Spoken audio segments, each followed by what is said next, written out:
Hi everyone, it's Eli. You know how sometimes you stumble upon something truly game-changing in healthcare? Well, I found it. KinetiSense. This cutting-edge motion capture technology is transforming movement, assessment, and recovery. Imagine getting instant AI-driven insights without any wearables on your patient. That's right, no ping pong balls needed. Just pure, accurate data.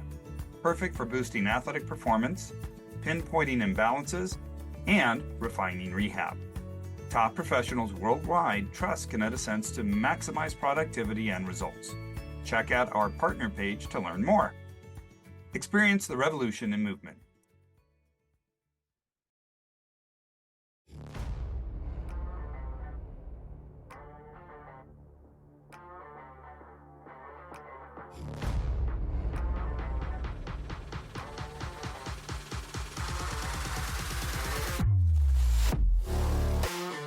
Welcome to Wrap It Up Sports Medicine and More, the podcast that gives you a viewpoint in sports medicine that can't be found anywhere else. I'm your host, Eli Hallak, and we have a fantastic show ahead of us today. So, let's get started.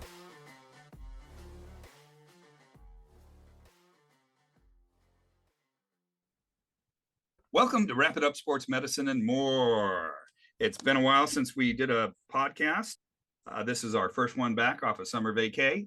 We've got a familiar face, a friendly voice, and a good friend of mine. Visiting us today, Dr. Ashley Sink, Associate Professor at University of La Verne's Masters in Athletic Training program, and currently practicing clinically in the industrial setting.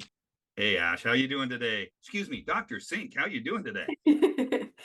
Welcome back, Eli. It's great to have you back. It's Thank good you. to be back too. Yeah, it's nice to be back. I feel good. Everything's going better now. So I know we transitioned over the summer from the high school setting.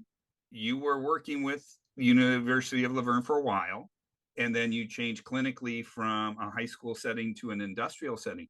Can you give us a little taste of what you're doing now? Yeah, of course. So there was an amazing opportunity to join the full-time faculty at University of La Verne. So I went ahead and jumped at that opportunity. So I teach core curriculum now, in addition to the previous practicum that I was teaching before, as well as working in the industrial setting. And that's a whole different animal in itself. Amen. Jeez. Getting to learn the whole OSHA aspect of clinical care and workman's comp cases has just been a whole different learning experience. We've done a couple episodes on the industrial setting, and it's been educational for me as an athletic trainer and a clinician to find out the differences and how much they have to really follow OSHA guidelines on their part. Absolutely. That in the new Prentice book, they actually have done extensive additions to the 18th edition in regards to the industrial setting, which is really cool to see.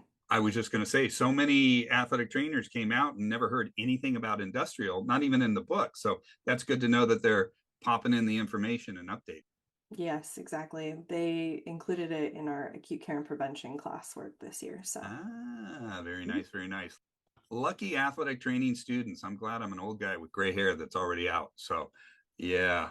Although I keep, and this is one of the reasons we have you on there, I keep dabbling with that idea of potentially getting a doctorate for a couple of reasons. One, first off, and my wife knows this, I want to hear her call me Dr. Hallak. Now, she swears up and down she won't call me Dr. Hallak. She's told me the word she would say next to doctor, and it's not very kind, but I get it. I understand. Secondly, it would just be, and it's totally personal, it would be nice to be represented as a doctor in the field that you love so much. Absolutely. And I think that's definitely what was a driving force for me as well, in addition to being an advocate within the state of California, where athletic trainers are the least represented. And in addition to that, it's an advanced clinical degree, not just a PhD. With that, and that really, let's just get into it. That really brings up a great point and something I teach in my class to my students, the differences between doctorate.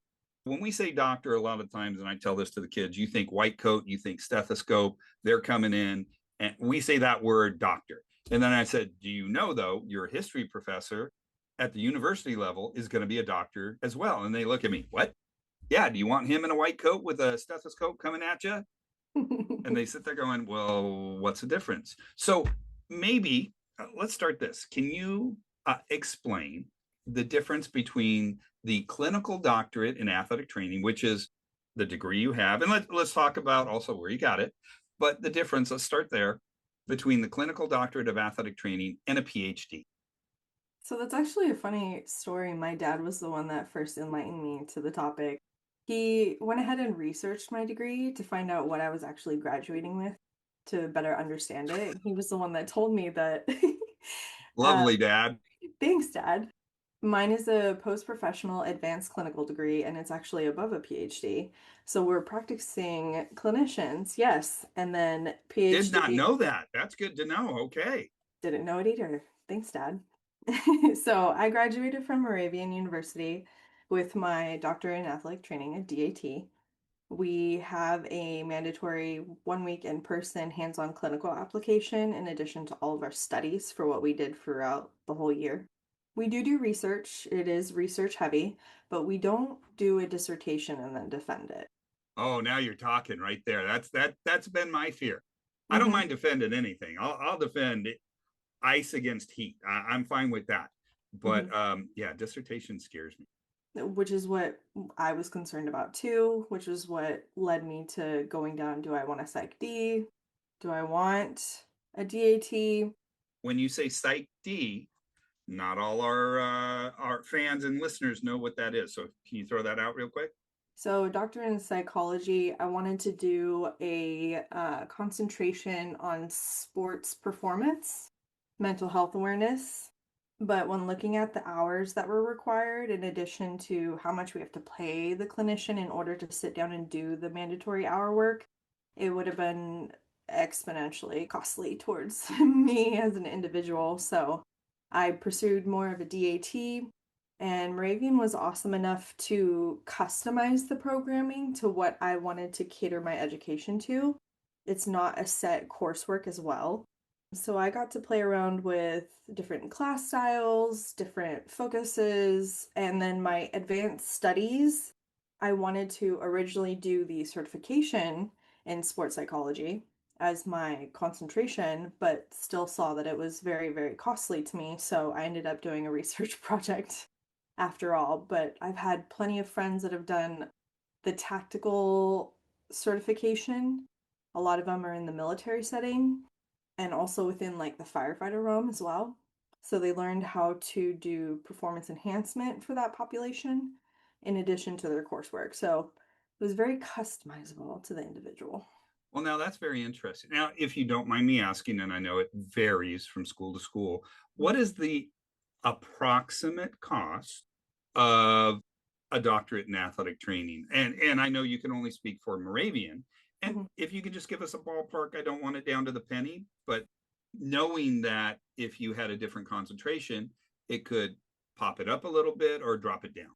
It's still a set unit threshold in order to complete the graduation requirements. And I believe, if I remember correctly, it's about 2,000 a unit per take, which is still within a reasonable range for a doctoral degree. Okay, got it. And you Yep, can there it complete is. I it. I just pulled it up. Yep, there you go. 2055 per course. So yeah, you were right on the money, but bunch. Thank you for the courtesy laugh. And $2,055 per course. Hmm. Minimum 18 courses required to graduate. See curriculum, blah, blah, blah, blah, blah. Hmm. And you can do it within the 2 years full time or 7 years part time. Well, that's a nice range. Hmm. Yeah, the fact they give you up to 7 years to do that is good Hmm. because it will take a while, especially for those of us who work full Yes. time. Yeah, because you did this while you were a full time athletic trainer at a Southern California high school. Yes. In addition to other things. Yeah, well, yeah, plus life, plus dabbling, and yeah, teaching, and Podium and all oh the yeah. fun things. So it all adds up, I'm sure. Yes. Very interesting. I love how and I didn't know this, so totally, a lot of this is going to be new to me. I love how they will tweak it to what you want to do. Mhm. How did you, other than financial, choose exactly the direction of your specialty? I like personally, I do better in more of lab-based clinical application coursework. I'm not so much strong in the aspect of research, but I knew research was going to be a part of the foundation of the classwork. But it definitely challenged me to improve that weakness of mine. It's extremely beneficial, especially for the position that I hold now in regards to aiding students in research projects and Pico question development, paper publishing, all that fun stuff.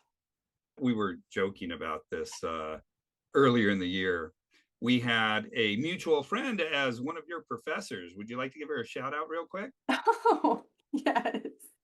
Oh, Ellen Payne. It was one of my professors. Dr. Ellen Payne. How you doing, Dr. Ellen? Ellen Payne. Ellen is phenomenal. Love her. We've known her forever. She'll be on the show. We had her scheduled, and then I was unable to do it over the summer. So, Ellen, we're going to get you on the show sometime soon and maybe have a student come back and ask you questions for a change. How about that? Oh man, she would love that. She put Oh, us yeah. through mass casualty triage during our Oh, that'd be summer so fun. institute. It was so fun. I loved her classes. They were the Yeah. best. Now, when you say, again, mass casualty triage, not all of Hmm. our listeners are in healthcare. Can you Hmm. explain what that is a little bit? Yeah, sure. So during our summer institute, we were paired up into two teams and we were given a scenario where there was a natural disaster, an earthquake, causing scaffolding of the stadium stands to fall, and there were four patients. And so we had to approach the scene, radio back for supplies based on the vitals that we're presenting, and treat appropriately based on who might have been deceased already, who was still viable by age, and then provide proper rescue techniques. And it was all evaluated, and we did all these on her master students from Moravian. So it was so much fun. It was the last day, I believe, and we had a blast. Well, see, I'm kind of that kind of mentality too. I love triage. I love trauma. Put me in that situation. That's why I love working football. You never know what's going to happen or what kind of injury. Same thing with, I know last year you did a lot of hockey. Yep. Same thing there. A lot of triage. You never know what's going to happen. Fun, fun, fun, fun, fun. Mm-hmm. Personal opinion, Same. you know. Emergency care is my bread and butter. Oh, I love it. Love Mhm. it. Love it. So, what turned you on to the program that you ended up in? I was tossing up two programs. I won't list the other one. The other one didn't seem as flexible. It was more of a rigid programming. And personally, I fell in love with the program director, Dr. Jennifer Ostrowski, and she was so kind and amazing. And I found out that she actually graduated with my program director from Laverne. Oh, that's too funny. A small So, world. yes, they got their sports psychology degrees together. So I was That's like, so oh, cool. small, small, small world. She spoke amazing things about the program director. So I was like, you know what? There's such a small connection here. There's such a good recommendation. I'm going to go ahead and pursue this. And I like the fact that I don't have to do a dissertation.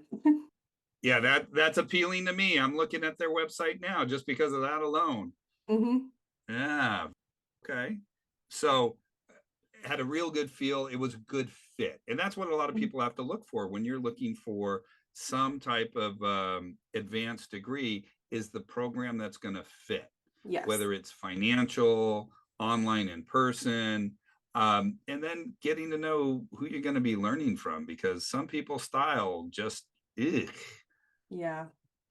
I like a very passionate, hands-on instructor. That's just my personal preference. Some people might like more logical individuals. There's a mix of all of those types within the doctoral program. They're super flexible with our schedules as professionals, which is monumental to me. They So were, important as a professional. Yeah. yeah. So they understood if we had a game we had to go work. I was one of the only people on the West Coast my first year, and then there were two of us my second year, I believe. So they're very accommodating with the time change in addition to being a working professional. That's very nice. I mean, let's face it, so many of us that are going and thinking about our doctorate program, it's not like we're hopping straight out of our master's degree right into our doctorate. We got to work. We got to make some money. We got to pay that master's degree back. Granted, I'm old, so it was a bachelor's back then. But those young men, young women coming out, whomever's coming out, they owe a little money. They got to work. Mm-hmm. Can't just keep taking loans out. I mean, I guess you could, but at some point you got to pay it all back. Mm-hmm. That Yikes. and they help you build your network. They always send us job postings for professor positions in addition to like higher collegiate athletics, which is really awesome as well. You know what? And that's a word that comes up so often. Network, network, network. Mm-hmm. You're only as good as your network. Mm-hmm. So true. So true. So you decide DAT versus PhD. Mm-hmm. And you said something earlier. I had no idea a clinical doctorate was considered higher than a PhD. Very intriguing, very interesting. I've probably said that wrong for the last 27 years as I taught, had no idea. My understanding beforehand is that a clinical doctorate, now we've got lots of different doctorates out there clinically, and I'm going to say a few. You might not like one of them, I say. So we have a clinical doctorate in physical therapy. Mm-hmm. We have a clinical doctorate as a chiropractor. We have other clinical doctorates that we see in sports med quite often. I just pick on those two. So adding a DAT really makes sense with those other two that I just mentioned because we all kind of play in the same sandbox. But my understanding in the beginning and why I've kind of leaned more to the DAT is it's more applied clinically than research heavy. And I've heard you say that. And was that really the deciding factor? I know you mentioned it a couple times of going DAT versus PhD. I feel I had more of an imposter syndrome going on to where I looked at a dissertation and I was very intimidated by it. I knew I could do it. I knew I could persevere. That's just the type of person I am. But I found an option where I was like, I can excel really well in this. Let's go down this avenue instead. How has having a DAT, I keep calling it a DAT, doctorate in athletic training, your clinical doctorate, directly impacted your daily clinical practice now that you're in the industrial setting, let alone as a professor? We understand professionally as a professor how it impacts, but what about as a clinician? It's actually been an interesting transition, to say the least. Like certain things are happening that I'm like, really? But at the same time, I'm like, it's a little weird to still hear Dr. Sink. Can I get your opinion on this? And I'm like, whoa. Whoa, and you turn around, where, who, what? Oh, that's Oh, me. I'm the That's doctor? me. Got it. Okay. Yeah. Okay. I've, yeah, I've gotten the opportunity at the university because I got my doctorate. I have noticed that they hold me to a different standard because I have DR before my name in the industrial setting. You stated at University of Laverne, one of the primary reasons you probably got the position was the DAT. Hmm. Now, knowing that, I've heard a few times, and this is again, you're educating me and you're educating our listeners. My understanding is, at least I think it was in California, you have to have a certain amount of PhDs running a program and not just clinical. Is that true?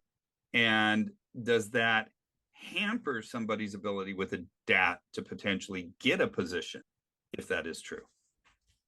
So I have a doctorate, therefore I can hold a full-time faculty position at a university teaching a master's level. That is the minimum requirement. It's required to have three certified athletic trainers working in a program. I know that if I didn't have my DAT, that I would be at an adjunct level just with multiple course loads in addition to the one that I was already teaching. That was what we were doing already moving forward. But because of the DAT, I was able to be hired on full time. Hmm. And yeah, that's also one of the reasons to get a doctorate degree is you can potentially teach future peers, which is kind of fun. Hmm. As I'm an adjunct, I don't have my doctorate, I have my master's, but I've been an adjunct professor technically for 26 years through CSUN, although for the first, I think, 15, they didn't call it adjunct, they just called it preceptor or clinical advisor or whatever. Yeah. But it is so fun. And I don't want to say at my level because it's clinical. We teach them here on campus and it's all hands on. I love it. Hmm. Giving back to the profession that I care about so much, obviously, duh. But at the same time, you're helping people learn how to take care of others. And there's something, I don't want to say spiritual about it, but you're very much giving of yourself to give to others at some point. And I find it very rewarding. Do you find it as rewarding being in the classroom setting as you did when you were just out clinically teaching these students? Yeah. As you were saying spiritual, I was thinking magical in my head.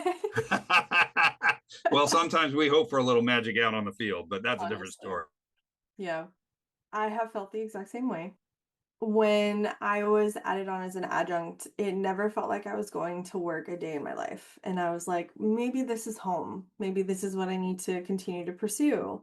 This feels rewarding. I continue to help these individuals to navigate through the profession, how to build a network, how to apply to jobs, how to retake the BOC if need be. All those things have felt more rewarding in addition to like working clinically. I would imagine you're getting to know them on such a one-on-one basis that it's personal. Hmm. It's not just you have them for a couple months, you have them for 2 years, 2.5, depending on the program. And it really becomes personal. They become, I mean, I'm old, so I call them, they become my kids. You Hmm. really do. And you really hope they thrive. Hmm. And I'm sure you, correct me if I'm wrong, I'm sure you feel the exact same way. Yeah, you just want them to succeed. You want to do them justice and provide as much as you can in order to help them go off into the world. Like any parent would. Like Yeah. any parent would, There yes. you go. My There little you ducklings just exactly. I love that little ducklings. Oh, I miss ducklings. Yeah, this semester, as we were talking about, I don't have any ducklings. I'm so sad. Yeah. From Laverne or Cal State Northridge. We're so bummed. But hopefully next semester we'll get a duckling or two and be able to mold them a little bit. Yes. Because it just what I noticed, and please chime in. I realized that as clinically educating these future athletic trainers, it made me a better clinician. Hmm. You agree with that? I mean, I do better when I teach the material to other individuals. It's just going to build a sturdier foundation to build on top of. And they can teach me things. I'm forever a student too. What they might learn in class is something I probably didn't hear of 5 years ago. The field is constantly evolving, so I want to give them a running start. Well, you have, that's for sure. That's awesome. Uh, Looking back, so you've been in the field a while. What are the primary pros and cons of earning that doctorate, clinical doctorate, you think, versus maybe the PhD for someone who's still practicing clinically and isn't sure if they're going to be maybe teaching at the college level? I would definitely say if you're looking towards working in a faculty position where you're going to have to become a publicized clinician, doing more of that PhD might be a little bit more beneficial in regards to publication. You'll have to do, I believe it's 3 publications in 5 years to get tenure status at some of these universities. At my visiting level, I'm not required to do publications at this point in time. I have done them in my DAT, so I'm familiar with them, but I'm sure with a dissertation and then defending it, you would have a little bit more of a ground to stand on in order to publicize. with the DAT being more clinical hands-on aspect, I feel like I got like a deeper understanding of a lot of the things that we currently do in regards to like advanced therapeutic techniques or different manual therapy techniques that I didn't typically see in my master's program. I also wanted to pursue it because we were during the COVID year, so our classroom was shut down for a majority of our educational experience. So I wanted a more dense, thorough explanation of a lot of things that I might not have typically have seen hands-on wise during those COVID years. So for me as a clinician, I wanted to be better and do better. Now, where did you graduate from in your master's program? We never asked that. I graduated from University of Laverne in 2021. So the Okay. height of COVID, my Eesh. first year shut down. Yep. All 17 of us were at one clinical site the second year, and there wasn't much patient care to go around for all of us. We were in conjunction with APU students as well, so we were all trying to do our clinical immersion all together, and it was a very rewarding experience, but I feel that with COVID, it definitely dampened some of our education in that aspect, especially being hands-on clinicians. So I just want to give myself a fighting chance to be able to do better and be better. That's a great, great way to put it. Do better, be better, give yourself a fighting chance. I love that. Hmm. Yeah, definitely challenging times for those of us that were working clinically, let alone being educated clinically. Hmm. Um, I couldn't imagine. Oh man, that must have been brutal. Hmm. Elevate your knowledge, ignite your curiosity, and compete with the best minds at events hosted by the American Academic Competition Institute. AACI's sports medicine competitions feature practical exercises, challenging quizzes, specialty tests, and keynote speakers that foster knowledge and social engagement in healthcare and sports medicine. Go to aacitest.org for more information on upcoming regional and national competitions. Sign up for the ultimate intellectual showdown. What about, let's shift gears just a tiny bit. Still focused on the DAT. Doctorate in athletic training. Actually, I'm going to roll back just a little bit. Hmm. You called out a organization that some people, again, who don't know athletic training well, you threw out three initials that make all athletic trainers go, oh, BOC. Our boards, our BOC.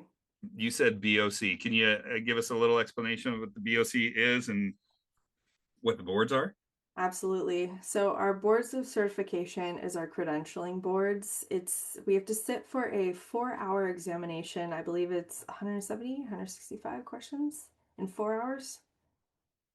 You're a baby. Mine was like all day. So Yours was the dual this is the old hands-on. school 3 exams, one written, 200 questions, one like 3 hour, what was it? Written Hands-on. simulation with a highlighter, that the magic marker. And then you got called out of it for the hands-on portion. Ugh.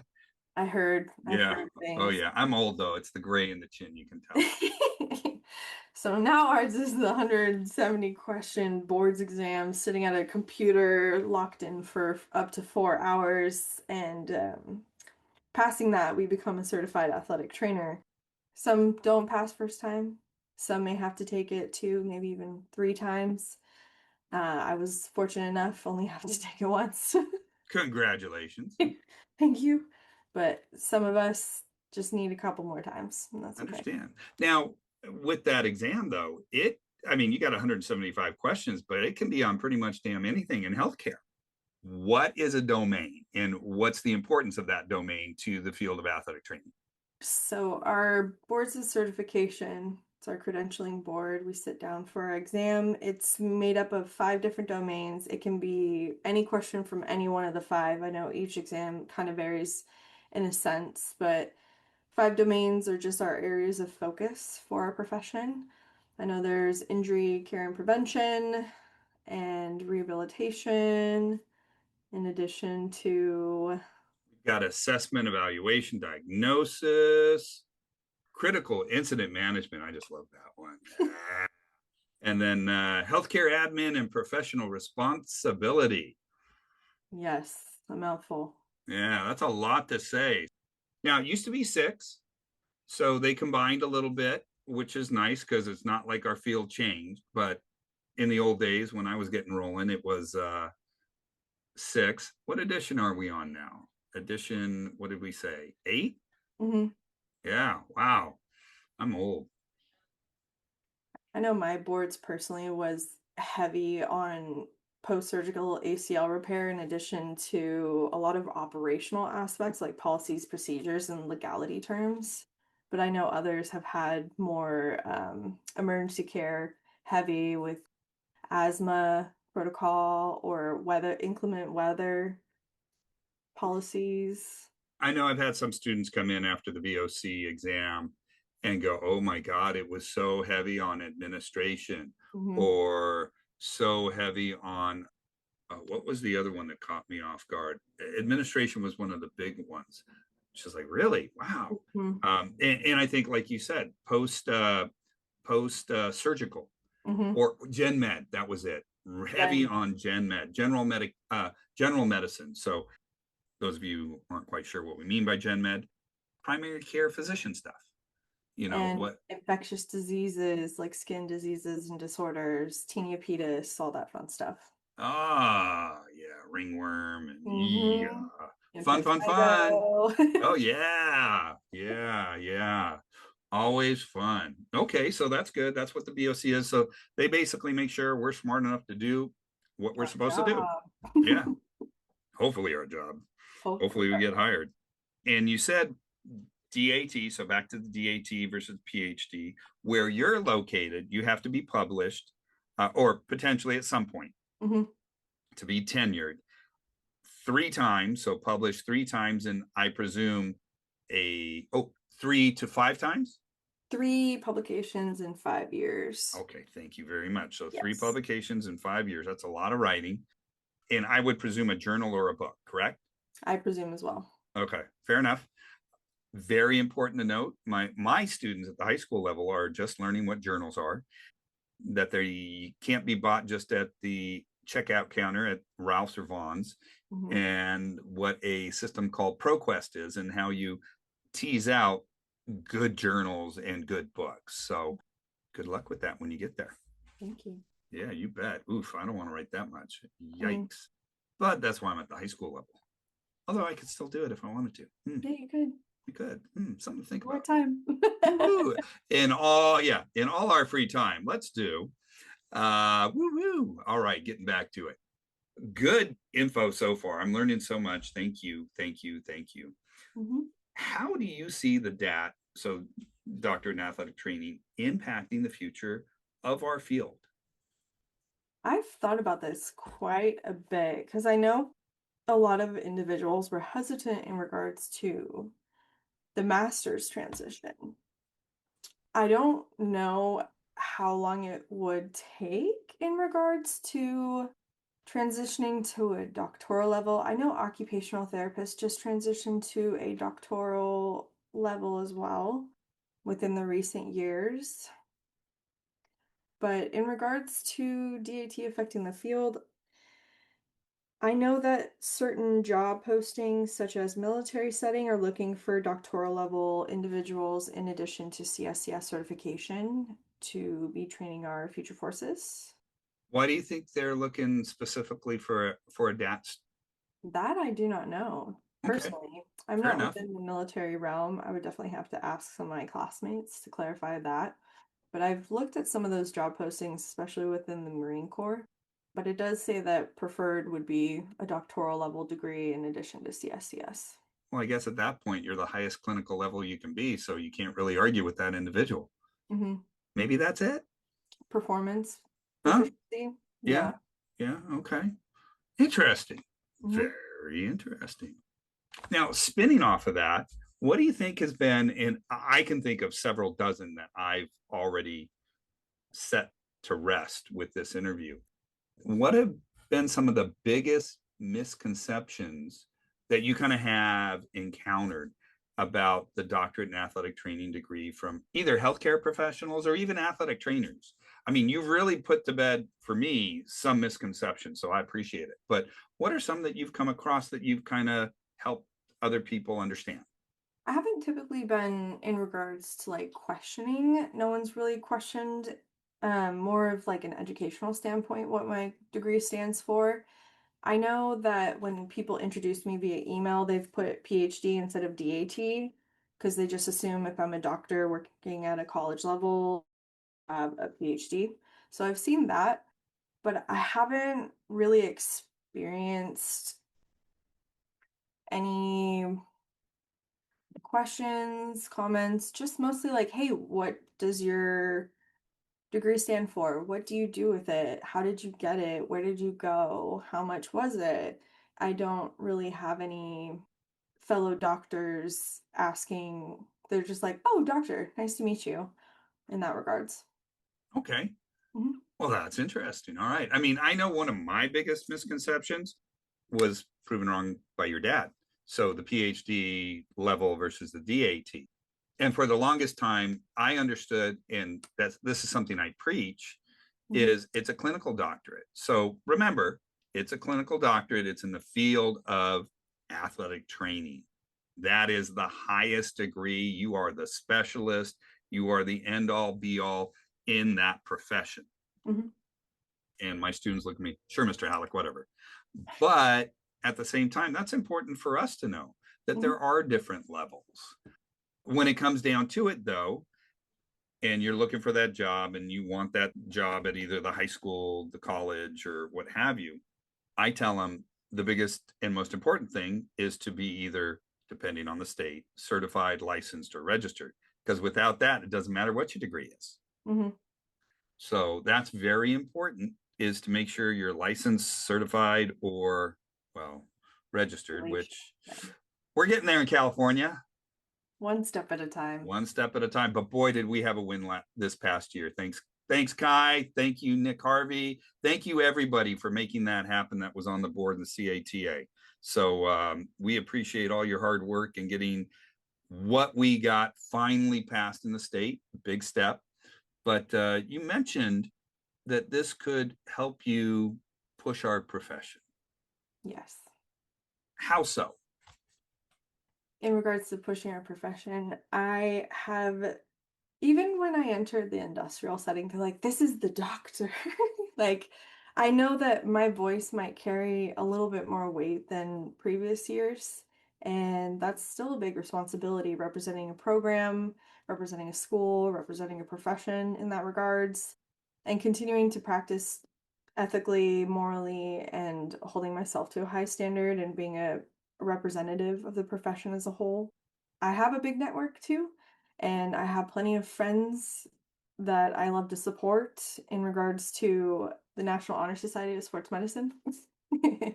Shout out, shout out. And let's Shout not out, forget the shout out. National High School Sports Medicine Association as well. So, Yes. yes, shout out to them.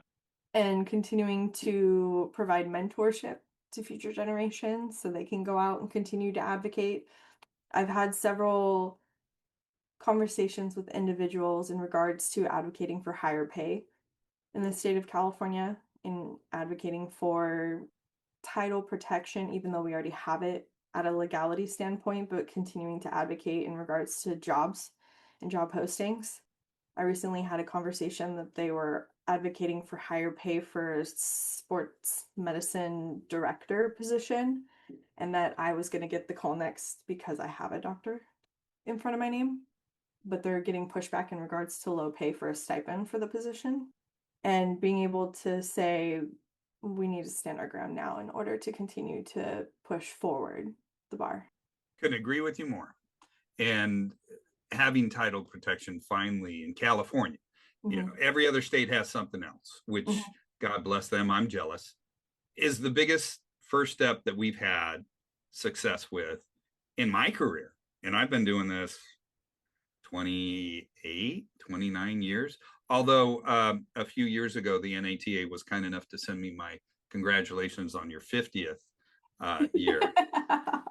Apparently, everybody that was supposed to get 25 years got a 50-year pin. So I'm just holding on to it. Said, yeah, I've been an AT since I was 5. But Yeah, it is so important to help our profession along, not just for us. I mean, I've got years left, but people like yourself or the ones that you're teaching and educating at the college level or me at the high school level who might move up. You know, we've got to create a better foundation and a better profession for them. Hmm. We That have make to walk so they can run. Yeah, I love that. I love that. Oh my God, I love that one. I'm going to steal it. I'm going to use it. Yep. Absolutely fantastic. Hmm. Yeah, that might be that. Gabe, title it. Slam, boom, make it happen. Love it. Love it. So let's talk opinions now. Hmm. How'd you like it? How'd you like that, Dad? Oh, I I mean, loved it. did you really? I So, did. so you're a nerd just like me. What'd you Yes. love about it? Let's hear it. Oh my goodness. With the DAT program, we got to learn from the individuals that wrote our textbooks and wrote our research papers directly, which was the coolest experience. Yes, Wow, that's cool. the coolest experience. Mind you, I had a humbling moment at story time. We love stories. Let's hear it. We were doing a research project in one of my either advanced anatomy classes or for my performing arts class.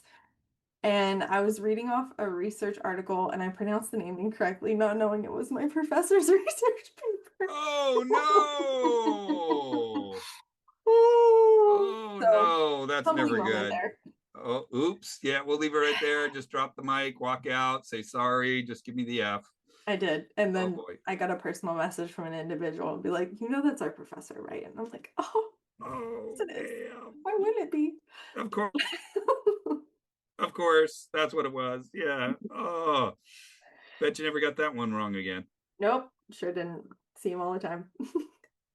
I'm sure they got a chuckle out of it because I'm Yeah, sure that name gets mispronounced all the time. I'm sure if I did it, yes, it's done. Probably Yes. too funny. What's been one of the more rewarding parts about having your doctorate, you think? Seeing the kids hear me called Dr. Sink and knowing that I'm a doctor in athletic training and teaching the future generations. And I know they look up to it. They're like, I want to be like you one day. And hearing kids randomly either reaching out to me via text or in person and be like, you've accomplished so much. I want to tread your path. I want to do those things that you did. It's That's one of the aha moments of it all. I love using that phrase, aha moments. I love them. I love them. So, really, you love the inspiring of others for the profession, Hmm. looking towards the future. Hmm. Oh, I love it. I love it. That's how I am. Does it sound I agree. familiar? Yeah. I mean, hey, let's face it. That's why we have the podcast. Really. And again, back to Gabriel, it was his idea and he bugged me for several years and really educating others. And I've learned a ton every episode. I mean, there hasn't been an episode where I didn't go, aha, wow, Aha! didn't know that. Even today, multiple times you've set to bed things I didn't realize or I was wrong about. And this is fantastic. I love being educated, Mhm. or at least thinking I'm being educated. So, you know, Forever a student, right? forever and ever and ever. We will always be students. Hmm. And the moment we stop, we become dinosaurs Hmm. and we're extinct. We're complacent. Ah, I Yeah. strive not to be there. So, yep. What do you think looking into the future, 10 years from now? What you going to be doing? It's a great question. I definitely want to be where I am in regards to teaching the future generations, which means I probably will have to get publicized in the near future. Well, let's get working. Let me know if you need help. We'll find somebody. Yes. Maybe I'll finally do it. Who knows? Okay, co-authors? Sure. I'll sucker in my staff. They just don't know it yet. They're sitting outside Yes. going, ha ha ha. Yes. Hopefully, I know the Olympics are coming. Who knows what kind of opportunities are in tow with the Olympics being in Yes, town in a yes, couple days. yes. I know I've gotten a couple opportunities already passed my direction, so I'll continue working towards those. Continue being a mentor and a friend and helping grow organizations. Wink, wink. Like that. NHSSM. Yep. Yep, yep. NHSSMA.org. NHSSM.org. Yep. Nationally. Nationally. Nationally. And yeah, maybe a family. I don't know. Woo woo. Mm-hmm. Tell you what, it is fun having a family, being an athletic trainer, bringing them on the sideline, bringing them to class when they're little, and they're like, "Oh, mommy, daddy, you're cool," and then they become teens and you're not so cool. So it's really fun. It's a wonderful thing. Mm-hmm. Do you ever see yourself maybe running an MSAT program? That's Masters of Science in Athletic Training. For those of you who don't know, could you see yourself maybe at one point being the director of a program somewhere? Sure. I love a challenge. You heard it here, Ellen. No, Jennifer does a great job at Moravian, let's be real. And then is Ellen the program director at the MSAT program? I forget what her actual title is. Let's look it up real quick. I have them open. I don't So remember she the name is of it, the Ellen Payne, who I love so much. Associate Professor and Director of Clinical Education. Oh, she's the There we clinical go. coordinator. There it is. Yep. There And we she also go. does the EMT program, I believe, as well. Yes. And boy, what a program with that. So cool. Phenomenal. We've talked about it several times. It's so cool what she does and all the stuff she does with the ski Her ski patrol, and Yeah. she also works in the rigs to this day sometimes. So cool. Inspiring. Yeah, she can't step away from the She will never step away. Never step away. Never ever. I know that feeling. Even if I would have hit that big, super gigantic lotto 1.9 billion, I wouldn't quit. I love this too much. Mm-hmm. Same. I would probably be bored too. Yeah. I might do the podcast a little more, but I wouldn't stop being a clinician. I love it. Absolutely. It is who I am. Same with you. Yes, it is who I am. Yep. If you could sit people down right in front of you and give them some inspiring words to live by going into this profession, what would you say to those 3 or 4 young students sitting there in front of you thinking, yep, I'm going to be an athletic trainer? What words of inspiration would you give them? I would tell them to go get an opportunity to do some clinical observation hours, get some hands-on if that's allowed within that setting, and start building their clinical hour sheet in a sense, seeing if they want to do the profession, because it can be a lot at sometimes, and getting the full understanding before starting coursework, and then start researching in what programs you want to utilize, start building that network, do well in school, prepare the foundation really strong with your anatomy, physiology, biomechanics. All the stuff that you got to do to become anything in healthcare. Very true. But you went back to one word that we hear in every episode: network, network, network. Network, network, Yeah. network. You're only as good as your network. It could make or break you. It can. I love my network. Ashley, you're one of them. That's why I say that. I love my network. I love the people that I've met over the years. And I'm sure you feel the same way. Absolutely. It's been a whirlwind of an adventure the past 5 years, and the network I've built. Even my cohort, we still hang out to this day. It's like a secondary family. You're with them every single day for 2 years. That's so cool. Well, give you an idea. So my wife is a PT by background.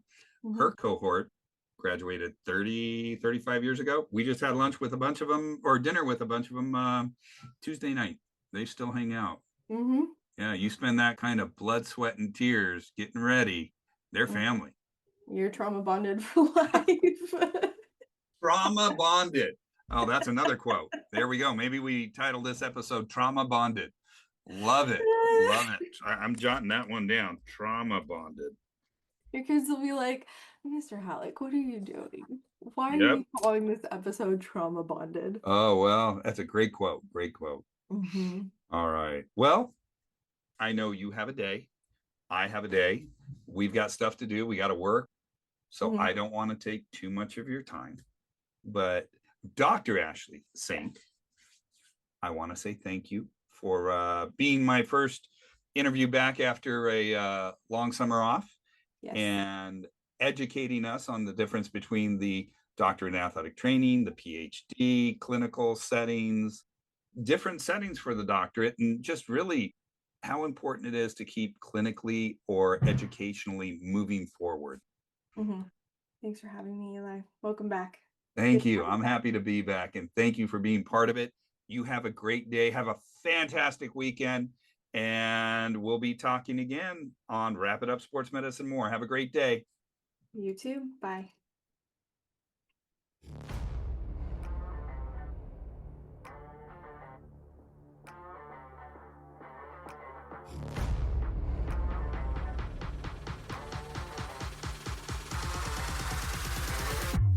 We hope you enjoyed this episode. Want to make sure you hear every episode? Remember to like, follow, and subscribe to our podcast. Don't forget to share our podcast with your colleagues, family, and friends. Your support will help more people find and enjoy our content. Wrap It Up Sports Medicine and More is directed by Eli Hallak. It is produced by Gabriel Hallak. Our theme music is by Coma Studios via Pixabay. The views and opinions expressed on this podcast are solely those of the contributors. Want to know more about us? Visit us at wrapituppodcast.com. That's with one P, wrapituppodcast.com. Wrap It Up Sports Medicine and More is a production of Hallak Consulting, LLC.